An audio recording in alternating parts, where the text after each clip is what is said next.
Bom, pessoal, bom dia, boa tarde, boa noite. Eu não sei como vai funcionar essa comunicação entre o meu presente e o presente de vocês.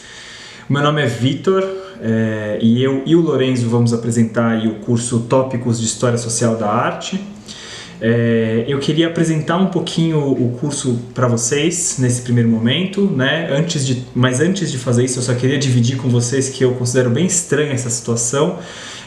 Eu acho importante compartilhar um pouco com vocês que está muito esquisito agora aqui gravar sozinho essa aula, né? Na frente de uma câmera, enfim. Acho importante que vocês sejam um pouco compreensivos em relação aos problemas que podem acontecer, tá bom? Fora o fato de que vocês estão vendo um ambiente privado, né? Bom, pessoal, eu queria então apresentar o curso como um todo. A ideia é que vocês assistam a essa aula primeiro e depois assistam a aula com o Lorenzo. Vocês vão conhecer o Lorenzo logo mais. E eu queria, então, o curso se chama Tópicos, na verdade, né, de História Social da Arte, Cultura e Política no início dos anos 60. A gente, ao pensar nesse título, pensou em algumas questões que são importantes de serem divididas aqui com vocês. Tá? Em primeiro lugar, a gente tem um pressuposto embutido nesse título, implícito nesse título, né?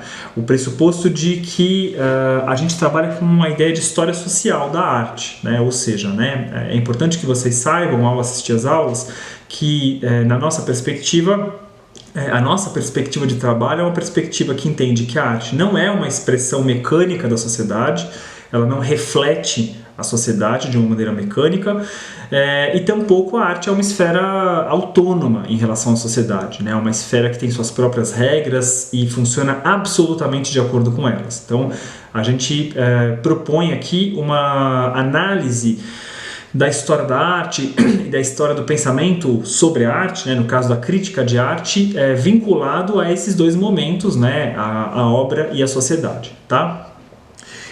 Um segundo elemento importante aí que está presente nesse título que a gente elaborou é o recorte cronológico, né?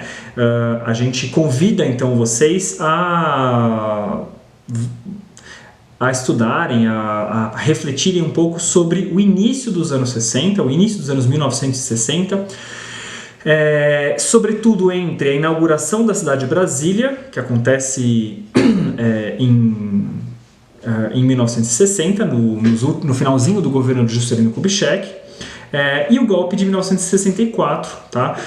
Esses são os dois marcos básicos aí do nosso curso, tá? Então, entre 60 e 1964.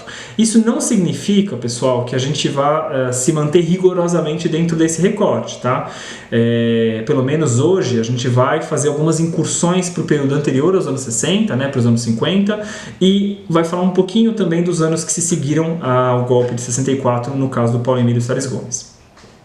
Esse título também, com esse curso, nosso objetivo, na verdade, tá? E acho importante já dividir também isso com vocês aqui, é discutir um problema, tá? A gente tem um problema que a gente gostaria de trabalhar aqui, tá?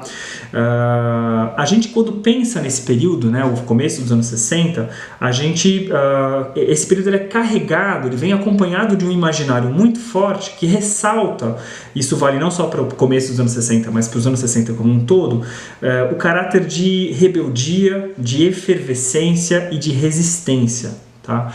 Inclusive eu sugiro que vocês leiam ou que vocês busquem, né? Embora a obra tenha um outro recorte, ela trate do período posterior ao golpe de 64, o livro Coração Civil, do Marcos Napolitano, professor da Universidade de São Paulo. Essa é a tese de livre-docência dele, se eu não me engano. E ele vai justamente trabalhar com esse imaginário da resistência durante o regime militar, no caso do livro dele, tá?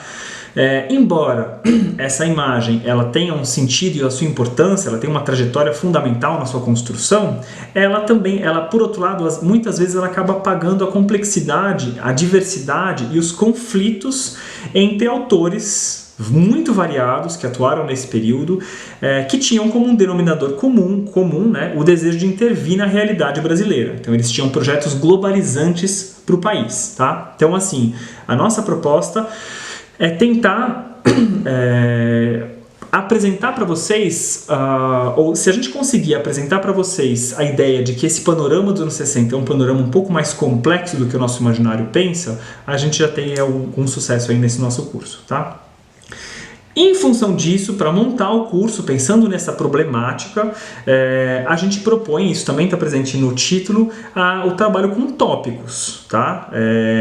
A ideia é que a ideia de tópico está vinculada a essa tentativa de enfatizar a complexidade do período. Tá? E por isso a gente escolheu não fazer um panorama, a gente não teria inclusive essa capacidade ou tempo de fazer esse panorama, um panorama das ideias da crítica de arte, da crítica de cinema, no começo dos anos 60, isso envolve um conjunto muito vasto de intelectuais desse período, tá? A nossa proposta é muito mais humilde, a nossa ideia é apenas seguir duas trajetórias muito diferentes entre si, a trajetória do Paulo Emílio Salles Gomes, né, um crítico de cinema, mais conhecido como um crítico de cinema aqui de São Paulo, e a trajetória do Ferreira Goulart, um escritor muito importante, crítico de arte muito importante também, que são dois autores, prestem atenção, muito diferentes entre si, muito heterogêneos entre si. Tá? São duas trajetórias muito diferentes, não só pelos espaços de circulação, inclusive geográficos, pelos temas sobre os quais esses intelectuais se debruçam, mas também pelo fato de que eles mal se conhecem. Tá? Na minha pesquisa, por exemplo, eu fiz uma busca aí em relação à documentação do Paulo Emílio Salles Gomes e eu posso afirmar para vocês que o contato dele com o Ferreira Goulart é muito pequeno, ele se materializa numa única carta que o Paulo Emílio Salles Gomes manda para o Ferreira Goulart em 1961. Então, de fato, são dois intelectuais que têm contatos muito pequenos. Tá? Isso já vai indicando para a gente como é fragmentado, como é complexo, mais do que fragmentado, né? Fragmentado não é bem a palavra, como é complexo esse panorama aí intelectual dos anos 60. Tá? Só para resumir um pouquinho o que a gente vai fazer com vocês, o que a gente vai propor, basicamente um trabalho com figuras-chave, o Paulo Emílio Ferreira Goulart. Então a nossa proposta é percorrer o começo dos anos 60 duas vezes. Então hoje vocês vão percorrer esse período em minha companhia, né, e eu vou propor um percurso de análise do Paulo Emílio Salles Gomes. E na próxima aula vocês vão percorrer esse mesmo período, repercorrer esse período, portanto, na companhia do Lorenzo, considerando e tendo como objetivo a análise da obra e da trajetória do Ferreira Goulart. Tá? Então, a partir de agora eu passo já para a minha aula, eram questões gerais sobre o curso, e a partir de agora então eu falo sobre a aula de hoje, ou de agora, né? Chamada Paulo Emílio Salles Gomes e a situação colonial do cinema brasileiro. Para falar do Paulo Emílio Salles Gomes é um intelectual muito importante também desse período, então eu queria falar um pouco sobre ele. Antes eu queria só fazer um comentário rápido, que é o seguinte, né? Até para vocês se localizarem em relação a esse curso, tá? Como eu disse para vocês, o meu nome é Vitor, eu sou professor de História no ensino básico e eu sou doutorando em História Social pela Universidade de São Paulo. Eu sou colega, portanto, do Lorenzo Évola, né, na Universidade de São Paulo, e eu pesquiso particularmente a obra do Paulo Emílio Salles Gomes entre os anos 60 e 70. Então, o que eu vou apresentar aqui para vocês é uma fração da minha pesquisa, e eu pesquiso, é importante dizer isso num momento como esse, né, eu pesquiso a obra do Paulo Emílio Salles Gomes através do arquivo pessoal dele que está depositado na Cinemateca Brasileira em São Paulo. Tá?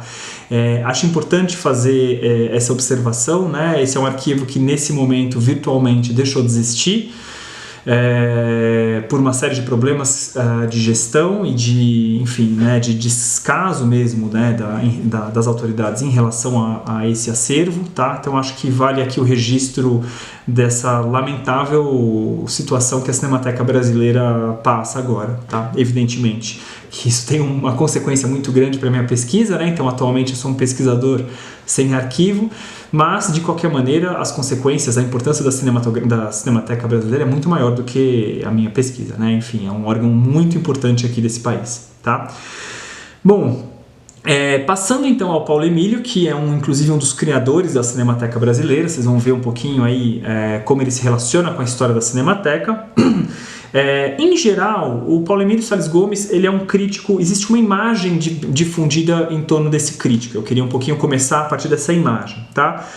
Quando se fala em Paulo Emílio Salles Gomes, a imagem associada a ele, basicamente, ele é um dos mais importantes críticos de cinema do Brasil. Então, ele é um crítico de cinema muito reconhecido E ele é o autor de ensaios clássicos, né? Principalmente 2 ensaios são associados a essa figura. Um deles se chama Uma Situação Colonial, a gente vai falar sobre ele, foi publicado em 1960, e o outro, muito famoso e importante também, se chama Cinema, Trajetória no Subdesenvolvimento, de 1973. Essa diferença de datas é muito importante aí para a trajetória dele, tá? Essa imagem do Paulo Emílio Salles Gomes ela é muito associada a um contexto marcado por dois elementos, tá? Em primeiro lugar, é um autor muito associado ao cinema novo, né? Esse momento de emergência do cinema novo, então o surgimento nos anos 60, no começo dos anos 60, de um movimento de renovação cinematográfica vinculado a diretores, principalmente, como Glauber Rocha, como Nelson Pereira dos Santos, como o Joaquim Pedro de Andrade, como Leon Hirschman, como Paulo César Sarraceni. Então, o Paulo Emílio Salles Gomes muitas vezes é associado ao cinema novo. E, por outro lado, ele também muitas vezes é associado aos intelectuais progressistas ou de esquerda, ou desenvolvimentistas, ou socialistas do começo dos anos 60 também, tá? Então eu penso, por exemplo, no Caio Prado Júnior, no Florestan Fernandes, no Mário Pedrosa, no Celso Furtado e no Antônio Cândido de Melo e Souza, tá? Entre vários outros intelectuais. Essa imagem, pessoal, no entanto, tem alguns problemas, tá? E esses problemas, eles condicionam, na verdade, a atuação dele nos anos 60. Então eu gostaria que a gente se afastasse um pouco dessa imagem mais superficial que a gente tem do Paulo Emílio Salles Gomes e começasse a análise da trajetória dele a partir desses problemas. Eu vou citar eles, são 5 problemas que eu separei aqui. O primeiro problema é um problema geracional, tá? O Paulo Emílio Salles Gomes, ele não pertence à mesma geração dos diretores do cinema novo, tá? Só para vocês terem uma ideia, o Paulo Emílio Salles Gomes nasceu em 1916 e o Nelson Pereira dos Santos, por exemplo, que é o mais velho desses diretores que eu citei, nasceu em 1928. O Glauber Rocha nasceu em 1939. Portanto, as gerações são muito diferentes aí. O Paulo Emílio Salles Gomes, ele começa a publicar textos em 34. Tá? Então ele se relaciona com intelectuais ainda mais antigos que ele, né? Ele se relaciona com intelectuais da geração modernista, como o Mário de Andrade e principalmente o Oswald de Andrade. Essa é uma figura muito importante para a trajetória do Paulo Emílio. O segundo problema dessa imagem é um problema social. O Paulo Emílio Salles Gomes tem uma rede de relações que não é homogênea. Tá? Dentro do cinema novo, por exemplo, ele claramente prefere alguns diretores a outros. Ele tem uma preferência muito marcada pelo Glauber Rocha e pelo Joaquim Pedro de Andrade. Tá? Muitas vezes, as afinidades e as convergências, as proximidades dele, elas são construídas por uma questão de trajetória social. Então, por exemplo, o Paulo Emílio Salles Gomes ele tem intimidade, essa é a palavra mais adequada, com intelectuais como Antônio Cândido, que eu já citei, como Décio de Almeida Prado, que foi seu colega de escola. Ele se casou com uma autora, com uma escritora muito importante, que é a Lígia Fagundes Telles. Tá? Então, é importante que a gente pense na trajetória social, na construção dessas proximidades e distanciamentos entre o Paulo Emílio Salles Gomes e outros intelectuais. Tá? Um terceiro problema, lembram que eram 5, é a definição do campo, né? O campo da crítica cinematográfica e o campo do cinema como um todo. Por quê? Porque ao defender o cinema em geral, né, o campo do cinema como um campo digno de ser discutido e criticado, e dos filmes como objeto a ser criticado, né? E por conta da defesa do cinema brasileiro em particular, o Paulo Emílio Salles Gomes ele vai acabar se aproximando de figuras que não estão na esquerda como ele, que é um intelectual de fato de esquerda. Tá? Então, por exemplo, ele se aproxima muito em função desse campo de interesse de um intelectual, de um crítico de cinema como Francisco Luiz de Almeida Salles, é um crítico muito importante em São Paulo nessa época, e um outro crítico também bem importante que é o Vinícius de Moraes, mais conhecido como poeta, né, e compositor de canções, mas também é um crítico de cinema muito importante. E é importante lembrar que tanto o Almeida Salles quanto o Vinícius de Moraes são intelectuais que passaram pela extrema-direita integralista. Né? Então, por uma questão de afinidade temática, o Paulo Emílio Salles Gomes acaba se aproximando de figuras com quem ele não tem afinidade política. Isso é uma coisa importante para a gente pensar em relação a essa imagem que a gente tem do Paulo Emílio. Um quarto problema é um problema regional. A cultura cinematográfica brasileira ela se concentra ainda hoje, se concentrava nesse período entre Rio de Janeiro e São Paulo, tá? Ela se concentra em Rio e São Paulo e se divide entre Rio e São Paulo. Existe uma espécie de um divórcio aí entre críticos paulistas e críticos do Rio de Janeiro, tá? Essa divisão, ela explica a importância reduzida que a crítica carioca vai ter na obra do Paulo Emílio. Então, o Paulo Emílio ele não cita muito nos textos dele críticos, seja à esquerda, seja à direita, né? Seja um crítico à esquerda, como o Alex Vianney, seja um crítico à direita, como o Antônio Muniz Viana, tá? Por outro lado, ele dialogava muito fortemente com a crítica paulista, aí sim, né? E aí vale a mesma observação em relação ao espectro político, né? Ele dialoga com críticos de esquerda, como Rudá de Andrade, aliás, filho do Oswaldo de Andrade, e com críticos de direita, como, já citei, o Almeida Salles, tá? O diálogo ele vai se tornar ainda mais pontual, tá? Ele dialoga muito com os críticos de São Paulo, menos com os críticos do Rio de Janeiro, e quando a coisa se desloca desse eixo Rio-São Paulo, a relação do Paulo Emílio Salles Gomes vai ser ainda mais pontual, tá? Então ele tem algumas relações com o campo da crítica em Minas Gerais, onde se edita uma revista muito importante nessa época, que é a Revista de Cinema, tá? Ele dialoga um pouco com alguns críticos do Rio Grande do Sul, como Paulo Fontoura Gastal, dialoga um pouco com alguns críticos da Bahia, como Walter da Silveira e o Glauber Rocha, mas é um diálogo mais ralo, tá? E por fim, o último problema, né, um problema individual, as atividades intelectuais do Paulo Emílio Salles Gomes, elas não se restringem à crítica de cinema, tá? É importante, a gente vai perceber isso um pouco na conversa de hoje. Ele também atuou em instituições culturais, como a Cinemateca Brasileira, justamente, eu vou falar sobre ela um pouquinho mais daqui a pouco, e também atuou em instituições universitárias, tá? Ele foi professor da Universidade de Brasília, ele foi professor da Universidade de São Paulo. Além dessas atividades, ele também escreveu obras de ficção. Ele tem uma obra de ficção muito importante nos anos 70, chamada Três Mulheres de Três P's, foi lançada em 1977. E ele também promoveu festivais, como o Festival de Brasília. Ele é um dos idealizadores do Festival de Brasília, que segue sendo um dos principais festivais de cinema do Brasil. Ele militou em organizações políticas, portanto, é difícil reduzir um pouco a trajetória do Paulo Emílio Salles Gomes à crítica de cinema. Então, o meu convite, e essa é a minha proposta, é que a gente deixe um pouquinho de lado essa primeira visada mais superficial sobre o Paulo Emílio Salles Gomes, e que a gente tente se aprofundar um pouquinho mais nesse crítico de cinema, que não é só crítico de cinema, tá? Eu estou basicamente contradizendo tudo que eu disse para vocês, tá? A minha proposta, então, é que a gente se aprofunde a partir de uma análise mais profunda dessa personagem, tá?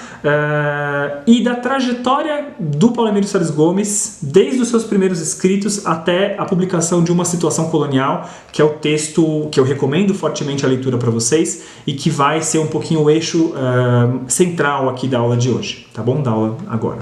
Pessoal, então a proposta agora, vou passar aqui para um terceiro momento, que é apresentar rapidamente a trajetória do Paulo Emílio Salles Gomes até a publicação de Uma Situação Colonial. Então, como eu disse para vocês, o Paulo Emílio Salles Gomes nasceu em 1916, publica Uma Situação Colonial em 1960. Eu queria rapidamente dar algumas pinceladas bem básicas sobre a trajetória dele nos anos 30, 40 e 50. Eu já vou adiantar que vai ser um pouco raso o que eu vou fazer nos próximos minutos, tá? Realmente são questões muito tópicas que eu vou levantar só para vocês se situarem. De qualquer maneira, eu sugiro que vocês busquem, caso vocês tenham interesse em se aprofundar na trajetória do Paulo Emílio Salles Gomes, sobretudo nesses períodos iniciais ou posteriores ao nosso recorte, que vocês leiam ou procurem, né, duas obras de referência aí nos estudos sobre o Paulo Emílio Salles Gomes. Uma delas é a biografia escrita pelo José Inácio de Melo Souza, chamada Paulo Emílio no Paraíso. E a outra é o estudo, o doutorado do Adilson Mendes, chamado Trajetória de Paulo Emílio. Tá? Essas duas pesquisas são muito ricas, inclusive tem muitas sugestões, muita análise de documentos, são análises muito, muito importantes aí para quem se interessa nos estudos do Paulo Emílio, para quem se interessa em conhecer melhor esse crítico de cinema, mas também esse universo da crítica de cinema que ele atravessou, né, entre os anos 30 e os anos 70. Então eu começo falando justamente dos anos 30, tá? O Paulo Emílio Salles Gomes, em 1935, 34, 35, ele faz a sua entrada na vida pública, tá? Ele tem uma militância cultural e política com alguma importância aí na cidade de São Paulo. Ele escreve ele escreve uma revista, ele edita uma revista chamada Movimento, ele começa a militar em algumas organizações políticas de esquerda, tá? E por conta dessa militância à esquerda, embora ele não fosse um militante ligado ao Partido Comunista Brasileiro, mas por conta dessa militância à esquerda e uma militância pública, ele acabou sendo preso em 1935, ainda muito novo, né, num contexto em que foram feitas várias prisões, né, por parte do governo Vargas em reação ao levante comunista que aconteceu em 35 em Natal, no Rio de Janeiro e em Recife. Então em São Paulo também foram feitas várias prisões.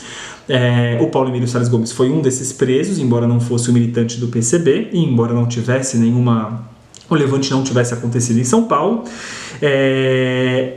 Em 1939, ele foge da prisão, ele participa vários prisioneiros ficavam um túnel e o Paulo Emílio Salles Gomes participa dessa fuga da prisão e ele se exila na França, tá?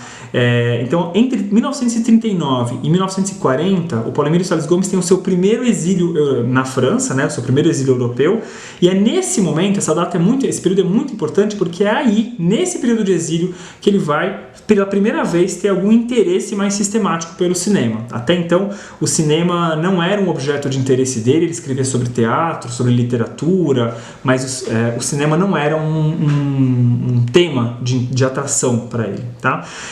E quando a gente fala em cinema, o cinema que interessa ao Paulo Emílio Salles Gomes nesse período é sobretudo o cinema silencioso, tá? O cinema silencioso alemão, o cinema silencioso dinamarquês, o cinema silencioso soviético, os filmes do Chaplin, tá? Então é disso que a gente está falando.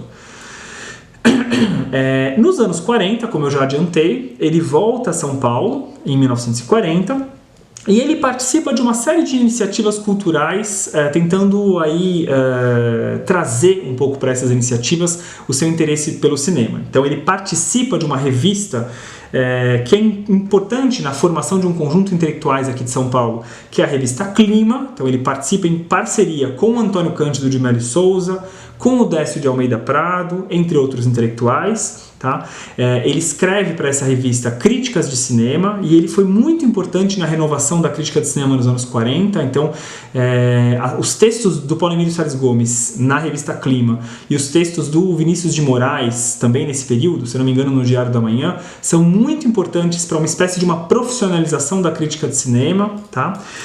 São textos um pouco mais densos do que o que se via até então. Então, por exemplo, em São Paulo, um importante crítico até esse momento era o Guilherme de Almeida, né? O Guilherme de Almeida tem críticas mais ligeiras. Então, a proposta do Paulo Emílio Salles Gomes era, entre outras coisas, se contrapor ao próprio Guilherme de Almeida, tá?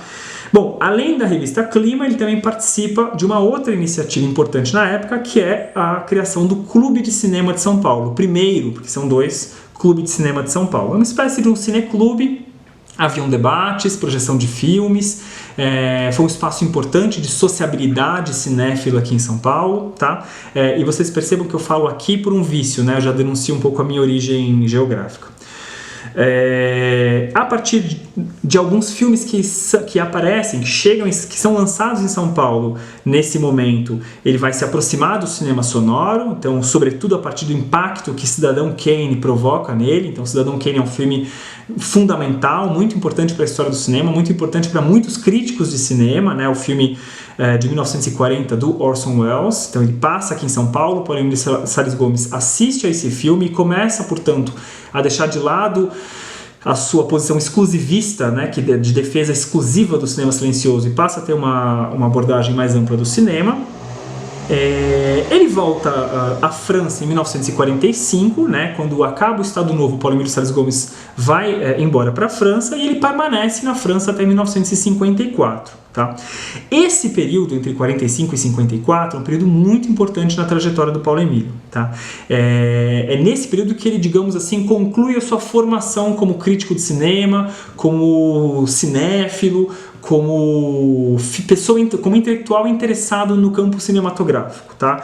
Ele vai ter contato com uma geração muito importante na França de figuras ligadas ao cinema, ele vai ter contato com um crítico muito importante francês dessa época, chamado André Bazin, com o Henri Langlois, que é o diretor, o chefe da Cinemateca Francesa. Então ele vai ter contato com vários intelectuais importantes do cinema francês, da crítica do cinema francesa, da área de preservação de filmes na França, e inclusive não é à toa que a Cinemateca Brasileira e a Cinemateca Francesa têm uma vinculação intelectual muito forte, tá?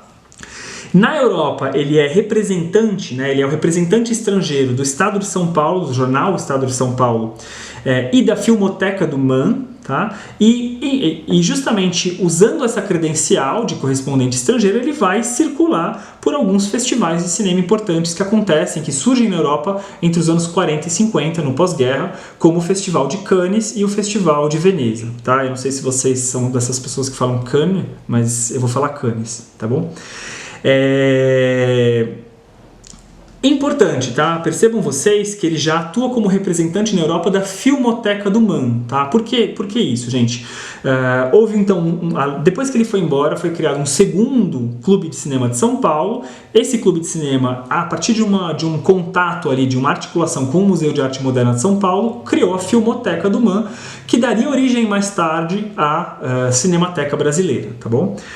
Bom, nesse momento na Europa, entre 45 e 54, o Paulo Emílio Salles Gomes ele também vai ter contato com novas tendências do cinema mundial, tá? Sobretudo com o neorrealismo, né? Um movimento italiano muito importante do pós-guerra. Na verdade, até antes do final da guerra já existem alguns filmes chamados neorrealistas, né?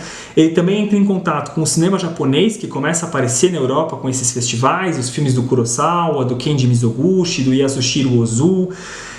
Com o cinema sueco, o Ingmar Bergman é um diretor que começa a aparecer com muita força também nos festivais europeus dos anos 50. Então, Paulo Emílio Salles Gomes ele vai ter contato com renovações no campo da crítica de cinema, da preservação de filmes, mas também da própria produção de filmes, tá? Por fim, anos 50, né? Em 1954, eu estou me aproximando aqui já de uma situação colonial.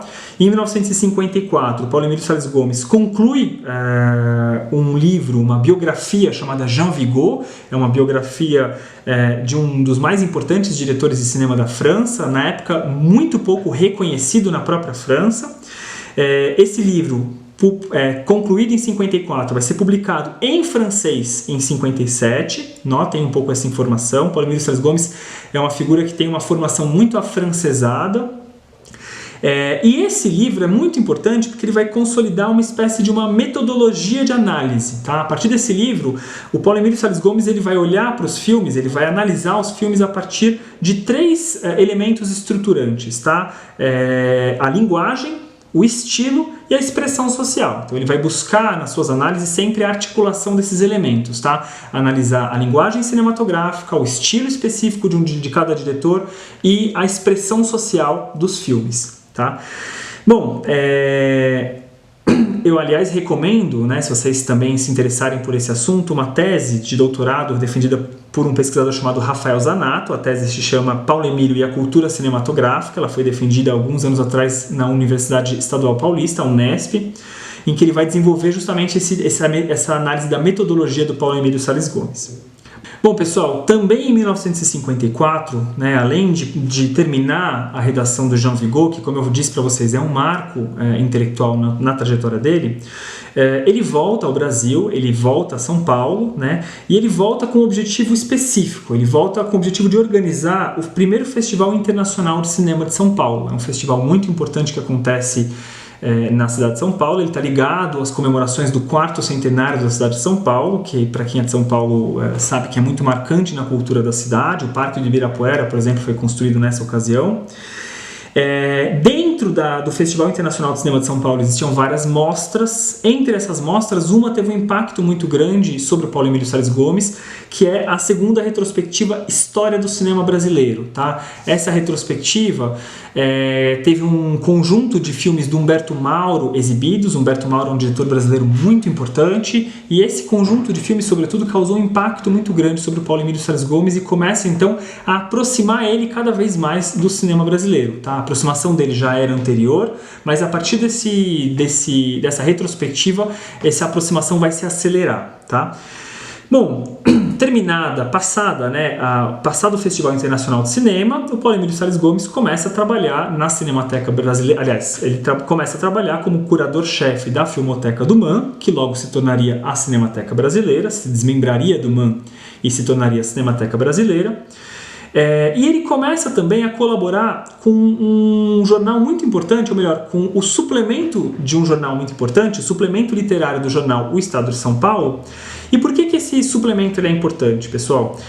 O suplemento literário, ele acaba sendo um espaço de rearticulação daqueles intelectuais que participaram da revista Clima nos anos 40.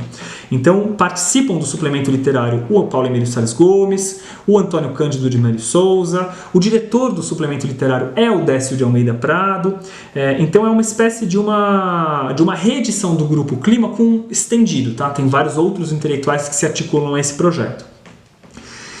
De qualquer maneira, então, o suplemento literário se torna uma plataforma de atuação intelectual do Paulo Emílio Salles Gomes, assim como uma outra revista chamada Visão, onde o Paulo Emílio Salles Gomes começa a escrever a partir de 1958. A revista Visão tem uma distribuição nacional, são textos escritos para um público mais amplo, então isso vai dando conta um pouquinho do espaço intelectual que o Paulo Emílio Salles Gomes vai ganhando a partir de 1954. Tá? Ele começa então a ser uma figura institucional importante na Cinemateca, a ter uma plataforma de atuação na imprensa. Tá?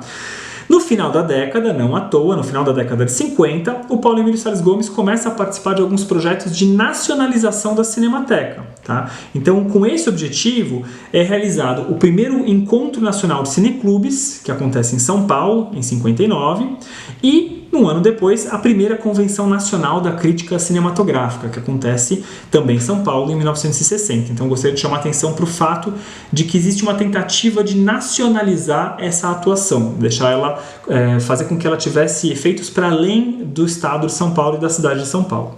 Tá?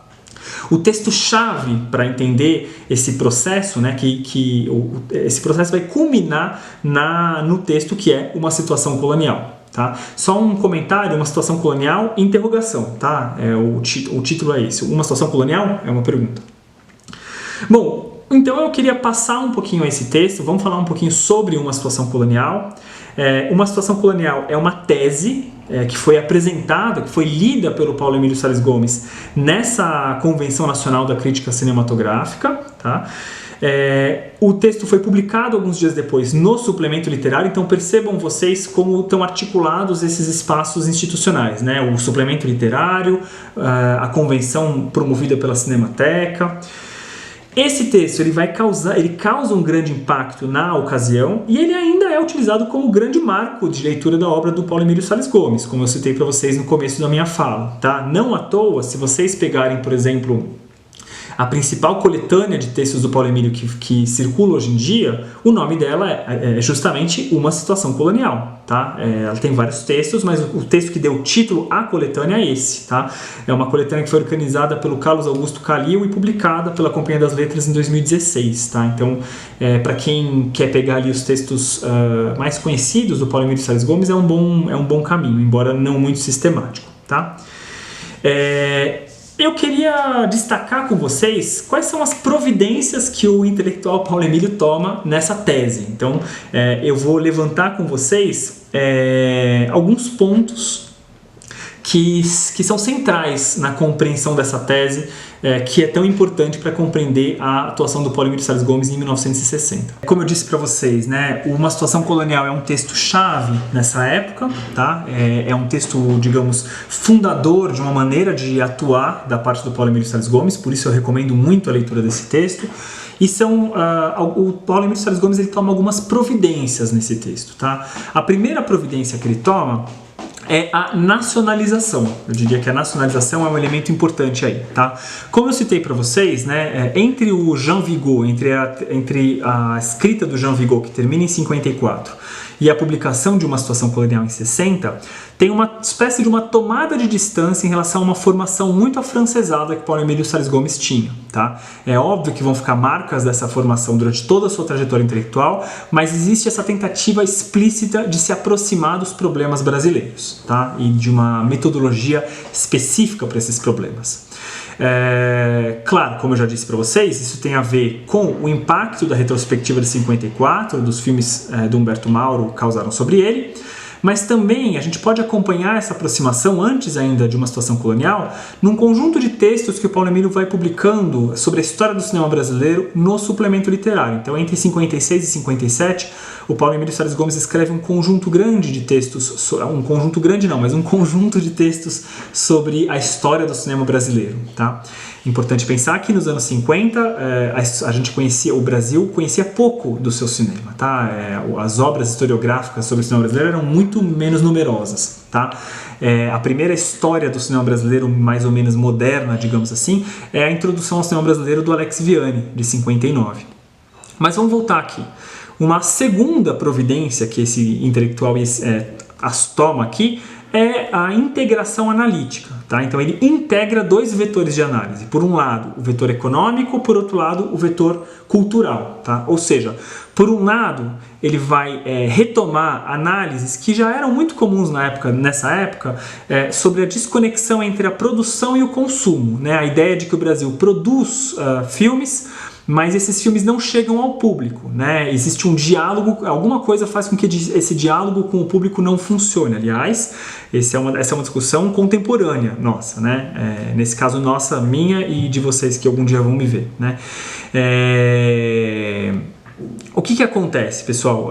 Essa leitura econômica, essa análise econômica, né, ela se alimenta muito do diálogo que Paulo Emílio tem com os autores, com a experiência do fracasso da Companhia Cinematográfica Veracruz, né, com o fracasso da tentativa de industrialização do cinema que aconteceu em São Paulo no começo dos anos 50. Paulo Emílio Salles Gomes não vivia no Brasil nessa época, ele volta para São Paulo logo depois da falência da Veracruz, mas esse impacto causado por essa falência, né, e a tentativa de explicar essa falência justamente em função da desconexão entre produção e consumo, na verdade entre a produção de filmes, a distribuição de filmes e a exibição de filmes, esses três setores da indústria do cinema, vão voltar aqui em Uma Situação Colonial. Só que o Paulo Emílio Salles Gomes vai integrar essa análise econômica com uma análise cultural. A ideia de que existe uma naturalização da importação nos hábitos de consumo, né? Não é uma questão econômica, existe também essa questão econômica, ela acaba levando a uma situação em que a gente acha natural que o cinema bom seja o cinema importado. Tá?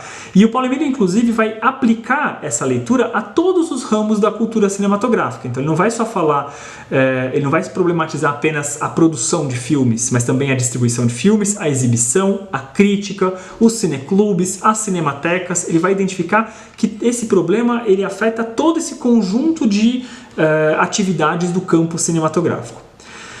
Uma terceira providência que ele vai tomar nesse texto é uma espécie de uma renovação conceitual. Então ele vai usar conceitos como colonização, como subdesenvolvimento, um conceito que é muito importante nesse período.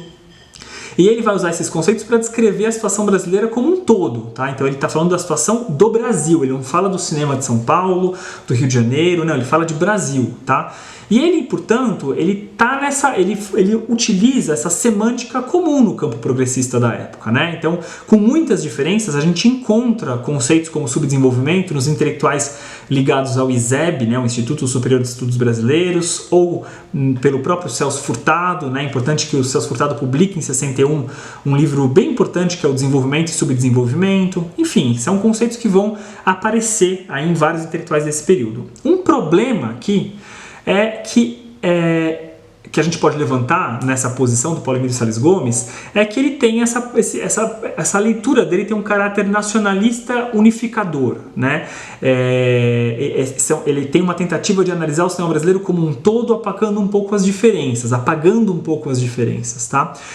Eu já posso adiantar para vocês, a gente não vai ter tempo de discutir isso aqui, Mas o Paulo Emílio Salles Gomes, ele vai rever um pouco essa posição de uma maneira muito específica no outro texto mais famoso dele, de 1973, chamado Cinema, Trajetória no Subdesenvolvimento. Bom, uma quarta providência que o Paulo Emílio Salles Gomes toma nesse período é o diagnóstico da mediocridade. Tá? Inclusive, uma das frases que tem nesse texto é a seguinte, né? Eu cito: o denominador comum de todas as atividades relacionadas com o cinema em nosso país é a mediocridade. Então, a mediocridade é o denominador comum de todas as atividades relacionadas ao cinema no Brasil. Tá? Esse diagnóstico é importante, tá? E ele se relaciona com uma experiência muito traumática vivida pelo Paulo Emílio Salles Gomes, que foi o incêndio da Cinemateca, o primeiro incêndio da Cinemateca. A Cinemateca tem uma história, dá para contar a história da Cinemateca através de incêndios, infelizmente. O mais grave dos incêndios aconteceu em 57. E após o incêndio, o Paulo Emílio Salles Gomes não só viveu muito fortemente o golpe do incêndio, mas ele assistiu também ao descaso das autoridades no pós-incêndio. Né? É interessante pensar na atualidade desse debate. Né? Essa experiência ela foi decisiva para a percepção que ele tinha da mediocridade e da marginalidade do problema cinematográfico na sociedade brasileira.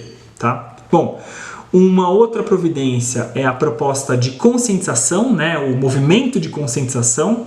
Então é importante lembrar que uma situação colonial é uma tese que era voltada para um público, foi lida para um público da convenção, ela foi publicada para os leitores do suplemento literário, e o objetivo dessa publicação e dessa leitura era a tomada de consciência. Tá? Então, justamente por isso havia essa tentativa de chocar as pessoas através da descrição da mediocridade. Tá? Então, tem um lado retórico importante aí no uso da expressão mediocridade. Tá?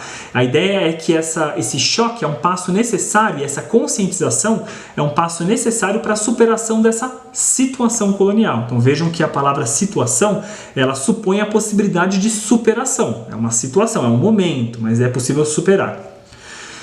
Essas são as 5 providências, né, que o autor toma aí, e é importante a gente inserir esse texto num contexto bastante otimista. Né? Então, como eu já falei aqui até na apresentação do curso, né, o contexto em que esse texto aparece é o contexto dos governos Juscelino Kubitschek, né, de 56 a 61, e Jânio Quadros, logo depois do texto, né, em 61. Tá? Então a gente está nesse momento aí bastante otimista. O Paulo Emílio Salles Gomes tem muito otimismo em relação à figura do Jânio Quadros, tá? Em função da legislação que o Jânio Quadros passou quando foi prefeito de São Paulo e governador do estado de São Paulo. Então ele teve uma legislação na área do cinema relativamente importante e relativamente pioneira, por isso uma certa expectativa do Paulo Emílio Salles Gomes em relação ao Jânio Quadros.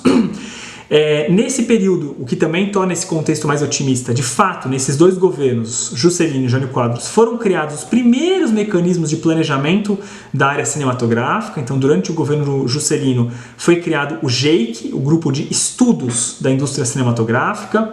No governo Jânio Quadros, no breve governo Jânio Quadros, foi criado o GEICine, o Grupo Executivo da Indústria Cinematográfica. Tá? Eu sugiro, inclusive, que vocês leiam o livro da Anita Simes, chamado Estado e Cinema no Brasil, que trata um pouquinho da construção desses órgãos para o cinema brasileiro, até a construção da Embrafilme, né, mais para frente, e do Instituto Nacional de Cinema.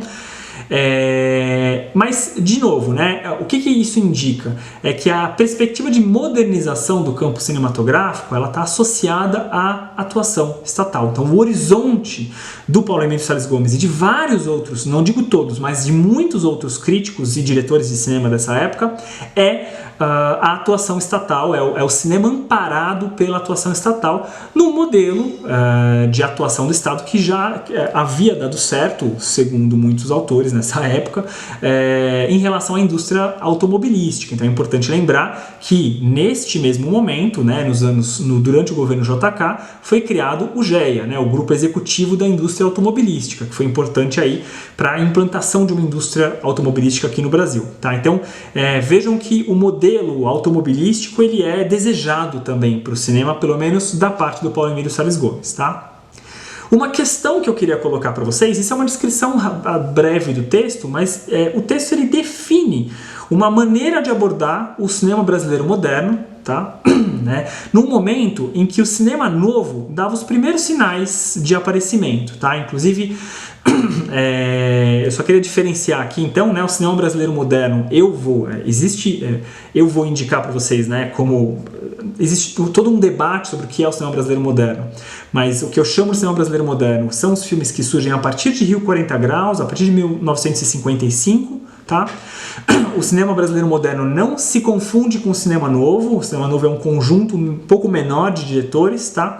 Então é importante, retomando aqui, tá? A questão que eu queria colocar é que o texto, Uma Situação Colonial, ele define não só uma maneira de falar sobre a cultura cinematográfica como um todo, mas também define uma maneira de abordar os filmes que foram lançados no Brasil entre os anos 50 e também nos anos 60. Né? É importante lembrar que no início dos anos 60 começava a aparecer isso que mais tarde seria chamado de cinema novo. Tá?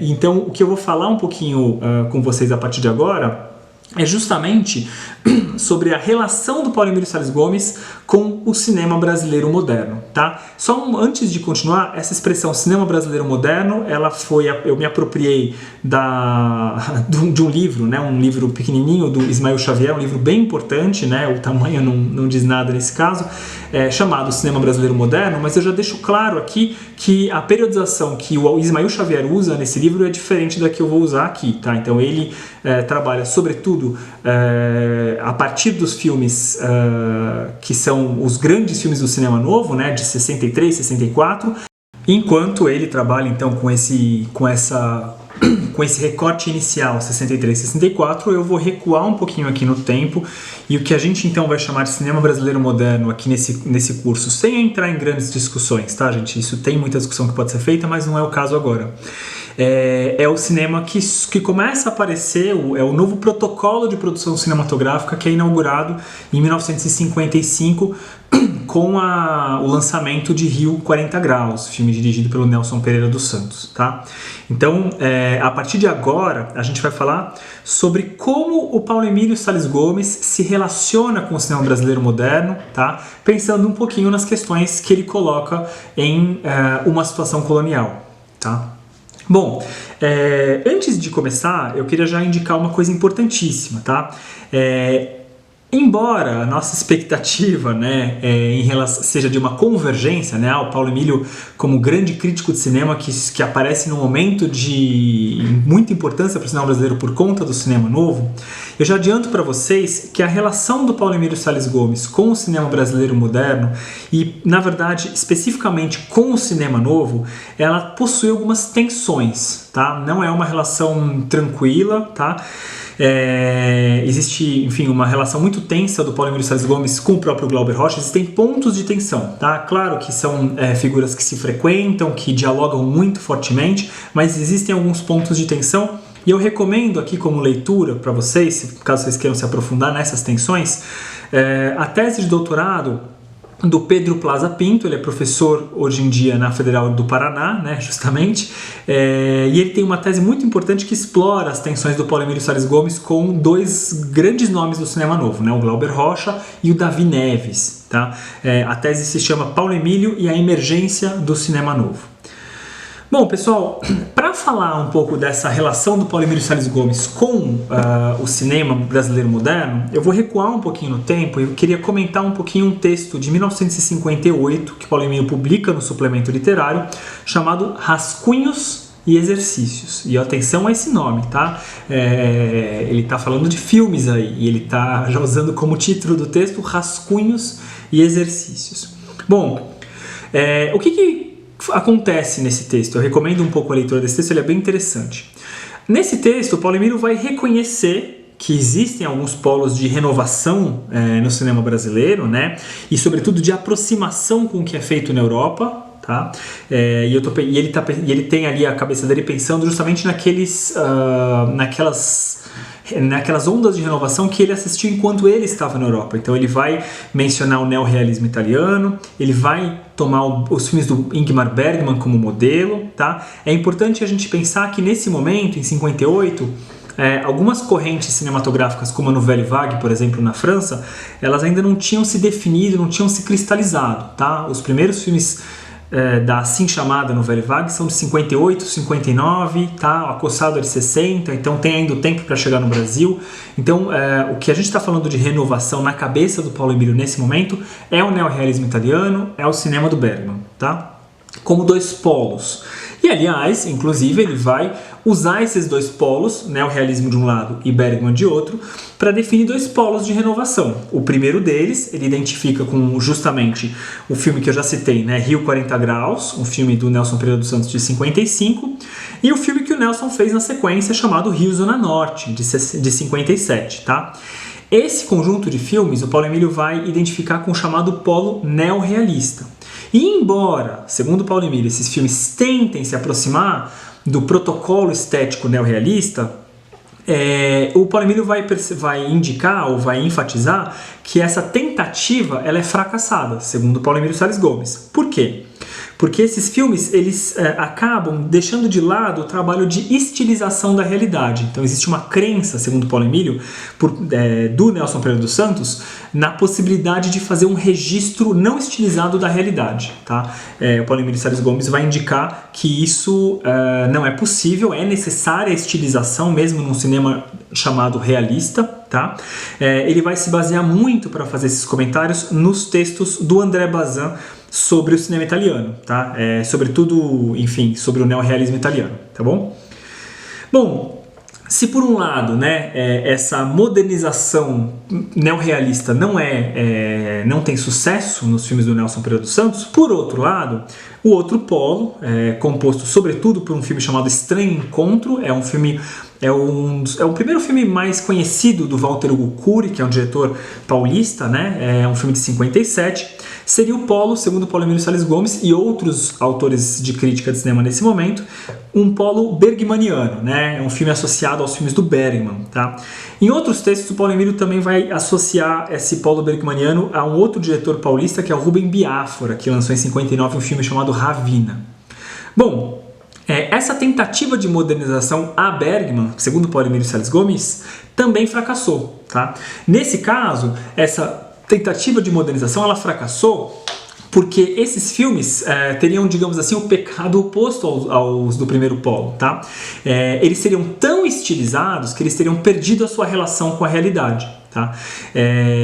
De fato, são filmes que se restringem socialmente a problemas da burguesia, né? Eles se passam, no caso desses dois filmes, em ambientes europeizados, né? Ravina, por exemplo, foi filmado em Campos do Jordão. Estranho Encontro se passa num ambiente fechado, que aliás é uma marca de vários filmes do Walter Hugo Cury, né? A Ilha, Noite Vazia, também são filmes que se passam em ambientes restritos no caso da Ilha, ou fechados no caso de Noite Vazia. Em suma, sumarizando esse texto de 58, segundo Paulo Emílio, nos dois casos, o processo de modernização, né, que seria um ajuste às tendências internacionais, ele foi fracassado. Tá? E por que ele foi fracassado? Ele foi fracassado, segundo Paulo Emílio Sales Gomes, justamente porque faltou integração entre linguagem, estilo e expressão social. Vamos lembrar um pouquinho aqui que essa tríade, essa estrutura analítica, já tinha sido amadurecida no Jean Vigo. Tá? Esse modelo metodológico, portanto, já tinha sido desenvolvido no período francês do Paulo Emílio Sales Gomes, e aqui ele aplica esse modelo metodológico à crítica de filmes do Nelson Pereira dos Santos e do Walter Hugo Cury e dos diretores paulistas. Tá? Bom, passado esse momento então de rascunhos e exercícios, a gente dá um salto aqui um pouco no tempo e passa para um segundo momento aí em que o Paulo Emílio Sales Gomes vai falar um pouco, ou vai ter uma relação mais forte com a produção brasileira, tá? Por quê? Porque a partir de 1959, 1960, surge uma primeira experiência, uma primeira produção cinematográfica que, aos olhos do Paulo Emílio Sales Gomes, faz justamente essa articulação entre linguagem, estilo e expressão social. A gente está falando aqui dos primeiros curta-metragens, dos curta-metragens que deflagram o cinema novo. Tá? Eu cito três curta-metragens importantíssimos aqui nesse momento. O primeiro deles é O Arraial do Cabo, de 59, dirigido pelo Mário Carneiro e pelo Paulo César Sarraceni. O segundo deles se chama Aruanda, é um documentário muito importante. Recomendo muito que vocês assistam a esse documentário, tá? Ele é disponível numa cópia relativamente boa no site da Cinemateca Pernambucana. É um filme de 1960 do Linduarte Noronha, que é um diretor paraibano importantíssimo. E um terceiro curta-metragem se chama Couro de Gato. Ele é de 1961, dirigido pelo Joaquim Pedro de Andrade. Ele depois se tornou um episódio daquele longa-metragem chamado 5 vezes Favela, tá? Mas ele foi feito antes dos demais episódios, então ele também pode ser entendido como um curta-metragem independente, tá? Bom, é importante pensar, então, de novo, né, que esses três documentários, esses três curta-metragens, na verdade, eles não são todos documentários, então são três curta-metragens, eles estabelecem então essa integração entre linguagem, estilo e expressão social, e é importante, até as datas são importantes, né? Logo depois da convenção, da primeira Convenção Nacional da Crítica Cinematográfica, em 1960, o Paulo Emílio Salles Gomes assiste pela primeira vez a Aruanda, né, uma projeção que foi feita do filme Aruanda. O Linduarte Noronha esteve na convenção, ele levou a Aruanda para passar na convenção, só conseguiu passar depois. Paulo Emílio assistiu ao filme e rapidamente comentou essa experiência no suplemento literário, tá? E ele vai enfatizar justamente, se vocês assistirem a Aruanda, vocês vão ver que é um filme que tem uma fotografia muito precária, que tem a questão técnica do filme tem algumas precariedades, e o Paulo Emílio Salles Gomes ele vai justamente valorizar esse caráter precário, porque esta especificidade técnica, segundo Paulo Emílio Salles Gomes e outros críticos, como Jean-Claude Bernardet, que vai dar essa especificidade técnica, na verdade, ela se articula a uma especificidade social, tá? Essa fatura precária, na verdade, ela é um reflexo no âmbito do estilo do subdesenvolvimento. Então, isso passa a ser visto como algo positivo a partir de Aruanda. Aruanda causa um impacto muito grande sobre um ou outro crítico. Paulo Emílio Salles Gomes é um deles, Jean-Claude Bernardet é outro deles, tá? Em 1961, acontece uma Bienal, a Sexta Bienal de Arte de São Paulo, né? As bienais de arte muitas vezes contavam com a parceria da Cinemateca Brasileira em mostras paralelas. Na Sexta Bienal é feita uma mostra em homenagem ao cinema russo e soviético e também uma mostra chamada Homenagem ao Cinema Brasileiro, que é basicamente uma mostra de curtas-metragens. E nesta mostra, esses curta-metragens deflagradores, esses três que eu citei, Arraial do Cabo, Aruanda e Couro de Gato, vão aparecer, vão ser projetados, reunidos com outros curta-metragens importantes. E esse é um dos momentos deflagradores, é um dos primeiros momentos de autoidentificação do grupo que se chama cinema novista, né?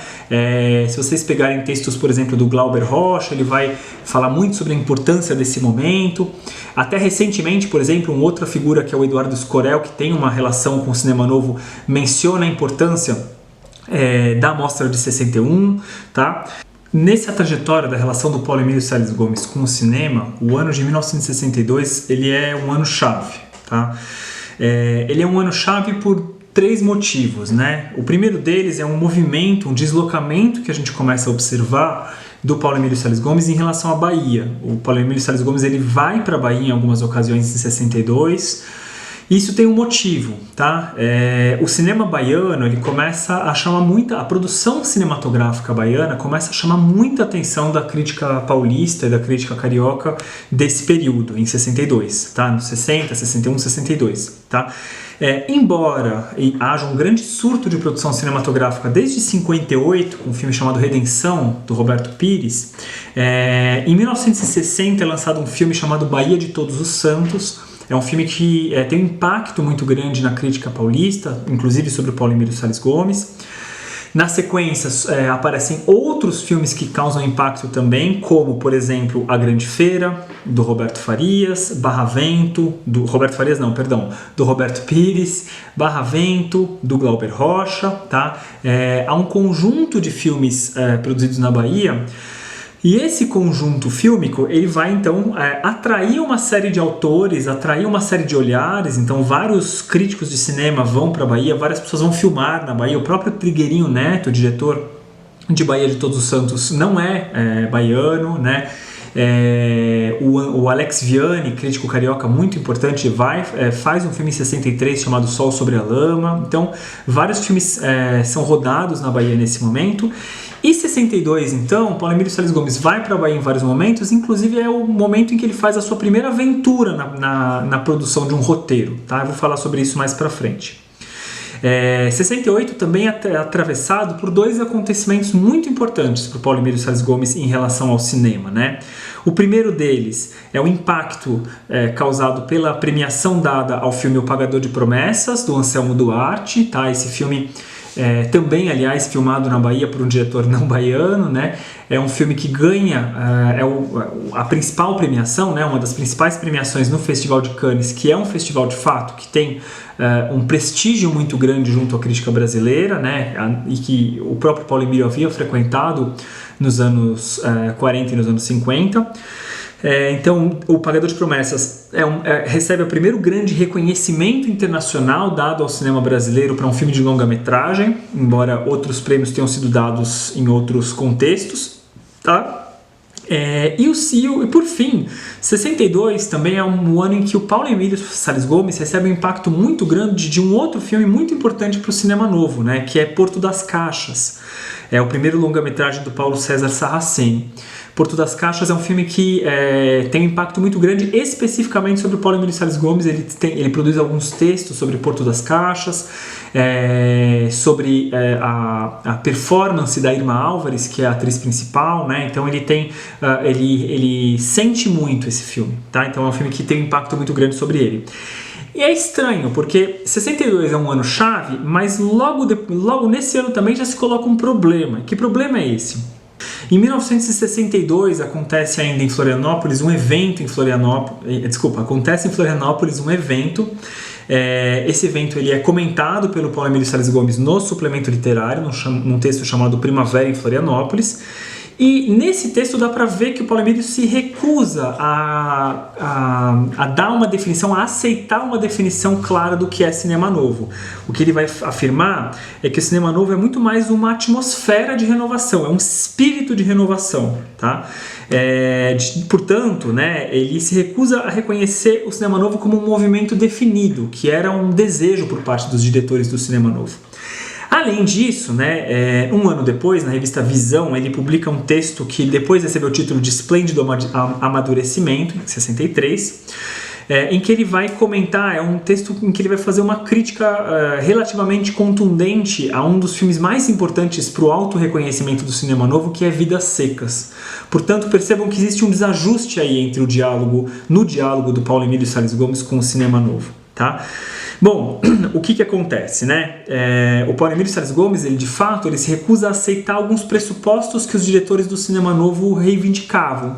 Um deles, muito importante, é o afastamento em relação ao modelo industrial de produção do cinema, tá? Então, neste momento, isso depois vai mudar, os diretores ligados ao cinema novo, eles vão reivindicar uma produção separada, afastada do modelo industrial, do modelo comercial. Paulo Emílio Salles Gomes não compra essa posição e inclusive ele vai permanecer aberto nesse momento, inclusive, a outros modelos de produção o que inclui inclusive filmes comerciais. Então, nesse momento em que ele se recusa a aceitar esse pressuposto aí do cinema novo, ele vai escrever textos elogiosos a filmes comerciais, como, por exemplo, Tocaia no Asfalto, um filme de 62 do Roberto Pires, e o Assalto ao Trem Pagador, um filme também de 62 do Roberto Farias, tá?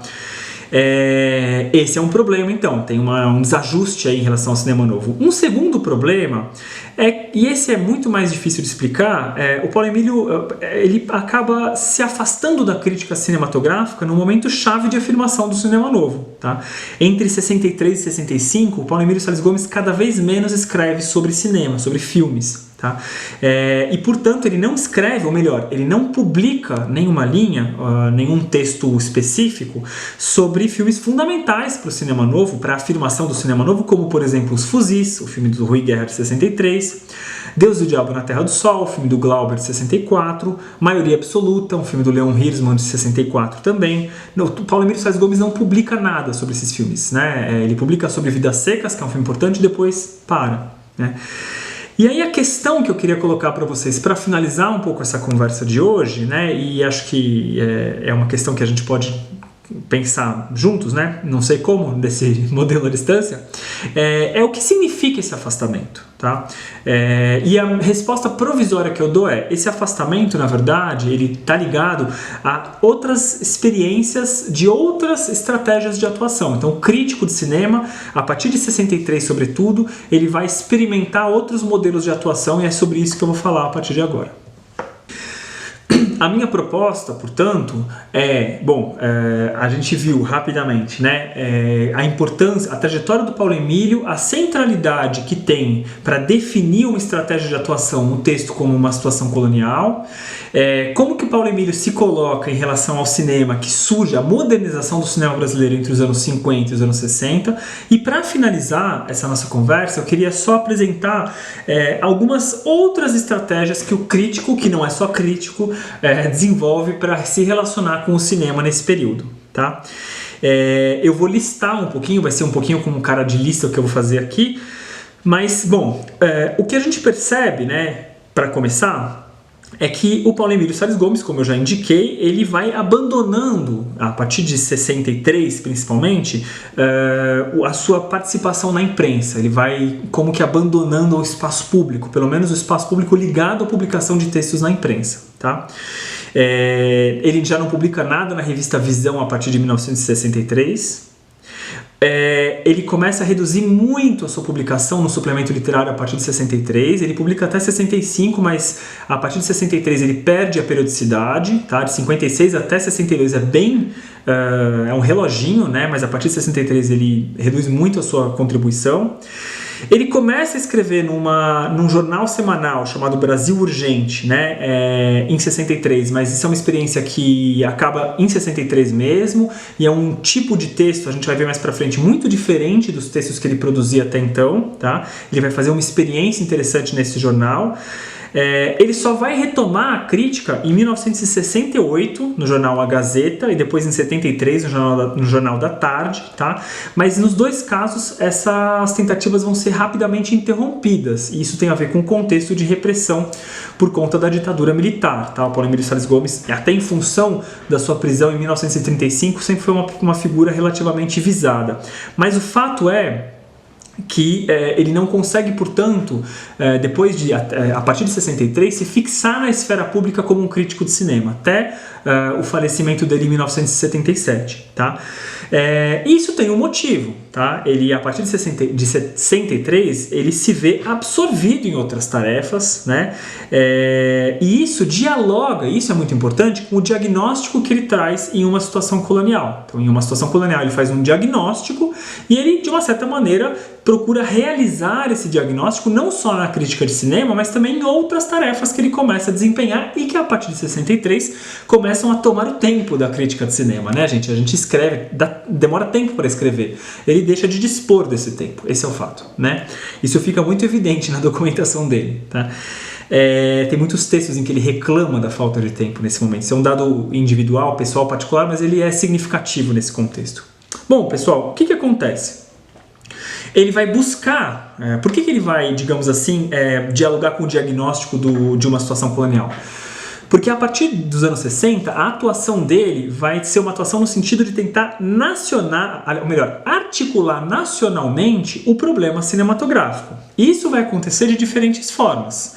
Um caminho, por exemplo, que ele encontra nesse sentido é a própria Cinemateca Brasileira. Então, a partir dos anos 60, ele começa a participar muito das negociações, a articular muito a tentativa de federalização das verbas da Cinemateca, o que significa a estatização da Cinemateca. A Cinemateca surgiu como uma associação privada ligada ao MAN, que também tem uma construção originalmente privada, né, uma arquitetura originalmente privada. E a Cinemateca Brasileira, ele vai tentar ali os custos de manutenção de filmes são altíssimos, inclusive esse é um problema ainda muito presente, e ele chega à conclusão, né, a equipe da Cinemateca chega à conclusão de que apenas o Estado é capaz de financiar os custos dessa operação de preservação de filmes. Então, o Paulo Emílio começa a articular essa tentativa de estatização com verbas federais, municipais ou estaduais, e, portanto, ele começa a frequentar muito Brasília a partir desse momento, tá? Eu digo fisicamente, né? Ele passa a ter toda uma sociabilidade de aeroporto entre Salvador, Brasília, São Paulo, Rio de Janeiro, Florianópolis. É muito interessante esse momento. É nesse momento, por exemplo, que ele tem seu principal e único, talvez, contato com Ferreira Goulart, né? Nessas idas e vindas para Brasília, Ferreira Goulart dirigia a Fundação Cultural de Brasília ainda no governo Jânio Quadros. Nesse contexto, Paulo Emílio Salles Gomes frequentava Brasília nessas negociações junto ao Executivo para tentar federalizar a Cinemateca, né? Essas conversas elas vão se prolongar durante o governo João Goulart, entre 61 e 64. Então, Paulo Emílio Salles Gomes tem contato com várias figuras do governo João Goulart, como Anísio Teixeira, como Darcy Ribeiro, né? E, paralelamente às negociações com o Executivo, existem também negociações no Congresso pela federalização das verbas. É uma negociação em duas frentes. Além de uma terceira negociação, também em Brasília, na constituição de uma CPI do cinema, né, que investigaria o controle do cinema brasileiro pelas produtoras estrangeiras, né? Então essa CPI de fato ela aconteceu um mês depois do golpe de 64, ela aconteceu em abril ou maio de 64, não estou lembrado aqui, mas logo depois do golpe. Bom, é interessante pensar que, inclusive, existe uma mudança no perfil de documentos do Paulo Emílio nesse momento, né? Eu que acompanhava, né, a documentação dele, se havia muitos textos para publicação, a partir desse momento passa a predominar a produção de cartas, né? Carta para deputado, carta para ministro, carta para o reitor da UNB, carta para tal pessoa, carta para outra pessoa, enfim, é uma rede de correspondência muito grande a partir da Cinemateca, tentando justamente fazer valer esse projeto de federalização que não se realizou. Paulo Emílio nunca viu a Cinemateca estatizada, isso só aconteceu nos anos 80, isso aconteceu muito tempo depois, tá? Bom, um segundo elemento importante, né, em que o Paulo Emílio participa, atua muito, são os eventos, né? Em São Paulo, ele participa da organização, que eu já citei aqui, de algumas mostras, como a mostra Cinema Russo e Soviético e Homenagem ao Cinema Brasileiro, ligadas à Bienal de 61. Ele organiza uma mostra muito importante chamada Cinema Polonês Hoje, em 62, e é importante pensar no significado de mostras de filmes do bloco soviético nesse contexto, ok? Ele participa, como eu já adiantei, né, em Brasília, da criação, da realização da primeira Semana do Cinema Brasileiro em 65, que é a origem do Festival de Brasília. Ele participa do primeiro Festival de Cinema da Bahia em 62. Ele participa do Festival de Florianópolis também em 62. Portanto, percebam os lugares. Salvador, Florianópolis, Brasília, São Paulo. Tem uma nacionalização da sua presença. Em terceiro lugar, ele entra no ensino superior. É um outro investimento produtivo que acontece nesse momento, né? Então, ele passa a dar aulas na Escola Superior de Cinema São Luís, é uma instituição privada em São Paulo, e rapidamente ele passa para duas instituições ao mesmo tempo, tá? Ele passa a dar aulas de cinema no curso de letras da USP, né? Na Faculdade de Filosofia, Ciências e Letras, na época, né? Ainda não existia o curso de cinema na USP, ele é posterior. O Paulo Emílio vai participar da criação do curso do curso de cinema mais tarde, mas é interessante que ele entra na USP vinculado a uma figura muito importante na letras, muito familiar a ele, que é o Antônio Cândido, tá? Paralelamente, ele participa da criação do curso de cinema da Universidade de Brasília. Esse sim é um projeto da criação de um curso que ele vai participar fortemente. Existem muitas expectativas dele depositadas nesse projeto.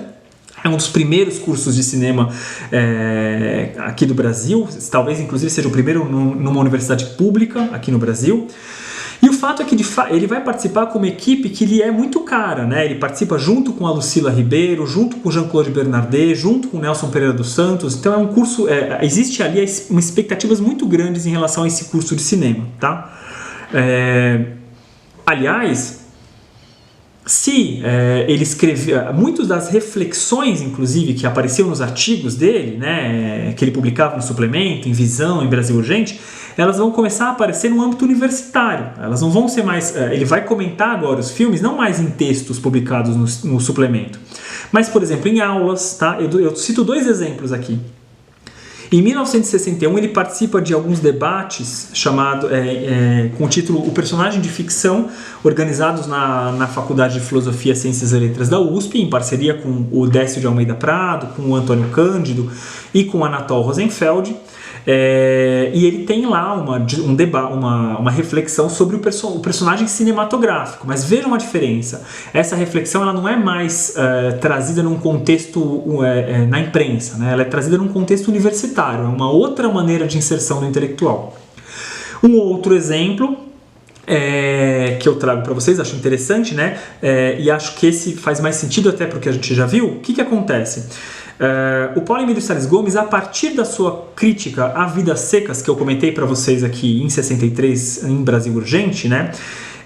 Ele começa, em Brasil Urgente não, perdão, na revista Visão, ele dá início a um ciclo de debates na Universidade de Brasília sobre o filme. Aliás, com a participação do Nelson Pereira dos Santos, que era inclusive um dos professores do curso de cinema da Universidade de Brasília. Então vejam que acontece, isso é muito significativo no sentido de indicar esse deslocamento da crítica que acontecia no âmbito da imprensa para o âmbito universitário. Tá? E de fato o Paulo Emílio Salles Gomes vai permanecer ligado ao âmbito universitário até o final da vida dele.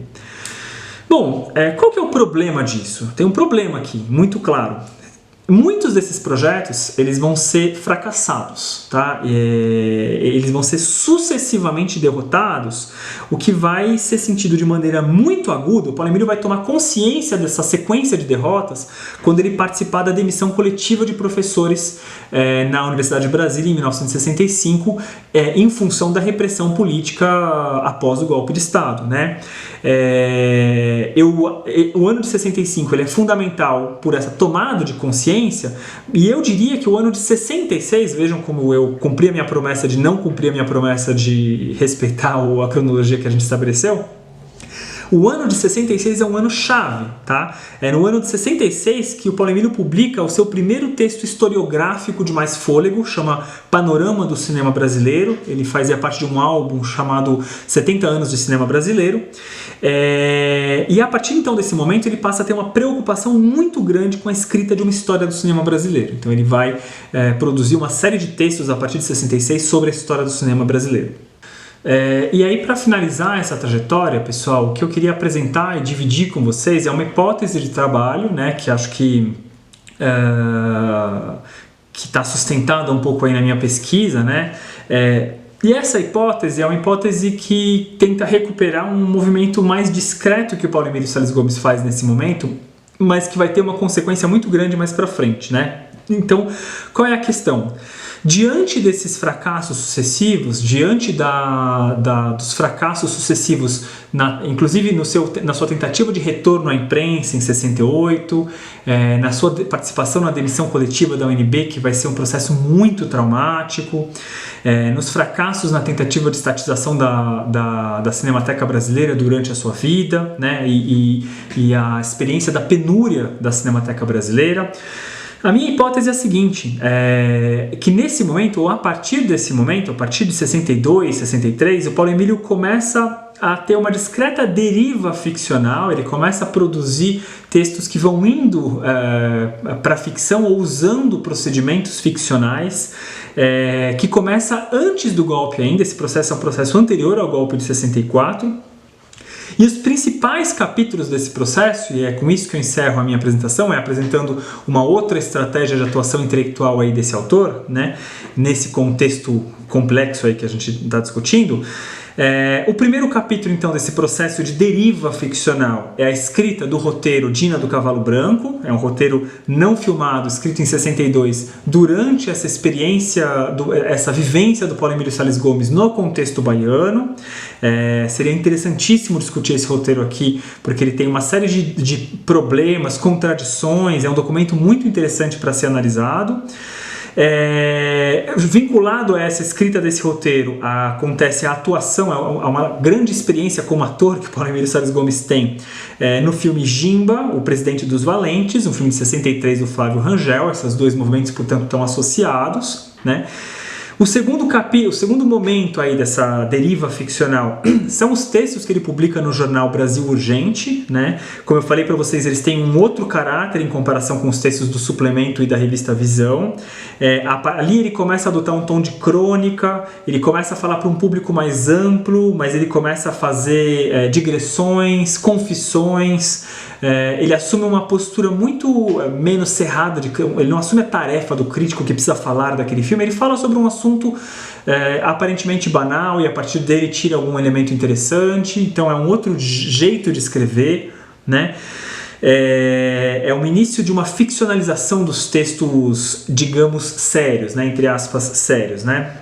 Um terceiro capítulo é a publicação do texto Um Discípulo de Oswald de Andrade, em 1935. É um dos últimos textos do Paulo Emílio Salles Gomes no Suplemento Literário, ele publica em 64. E o próprio Paulo Emílio Salles Gomes entende esse texto como um ponto de virada na sua produção, né? Ele fala muito justamente sobre essa nova maneira de escrever que ele iniciou com esse texto de 64, tá? Então, de novo, vejam que eu estou colocando em constelação, né? Dina do Cavalo Branco, os textos de Brasil Urgente, Um Discípulo de Oswald de Andrade, tá? Eu teria muito aqui a falar sobre a importância do Oswald de Andrade nessa trajetória, mas isso infelizmente fica um pouco de fora. E vejam só, né? 66 também é um ano importante nesse sentido também, né? Eu tinha falado do panorama do cinema brasileiro, mas ao lado do panorama do cinema brasileiro, em 66, o Paulo Emílio Salles Gomes escreve o seu segundo roteiro de cinema, chamado Capitu. É um roteiro que foi escrito em parceria com a Lígia Fagundes Telles, inclusive está publicado, vocês conseguem encontrar com alguma dificuldade, porque ele foi publicado pela finada editora Kozak Naif. Esse roteiro seria transformado num filme em 68, o Capitu, dirigido pelo Paulo César Sarraceni, uma figura que vocês perceberam que permaneceu aí ao longo dos anos 60 se relacionando com o Paulo Emílio Salles Gomes. E é interessante esse roteiro porque a partir daí o Paulo Emílio Salles Gomes vai se voltar para a experiência literária como uma estratégia de se colocar no espaço público, mas num espaço público supervisionado pelo regime ditatorial. Então é a partir da produção da ficção ou da reflexão sobre a ficção literária, sobretudo, e é interessante que a literatura tem um papel muito grande aqui, que o Paulo Emílio Salles Gomes vai reorientar a sua estratégia de permanência no espaço público e de atuação no espaço público durante a ditadura militar. Ufa! Eu espero que eu tenha sido claro, né? Infelizmente esse modelo a gente tem uma dificuldade em relação à interação, né? A distância coloca essas questões, mas eu espero que eu tenha sido claro aí na descrição da trajetória e no levantamento dos problemas colocados para esse crítico tão importante para o cinema brasileiro, que é o Paulo Emílio Salles Gomes. Agradeço a todos vocês e espero que a próxima aula com Lourenço seja excelente. Tchau, tchau, gente. Até mais.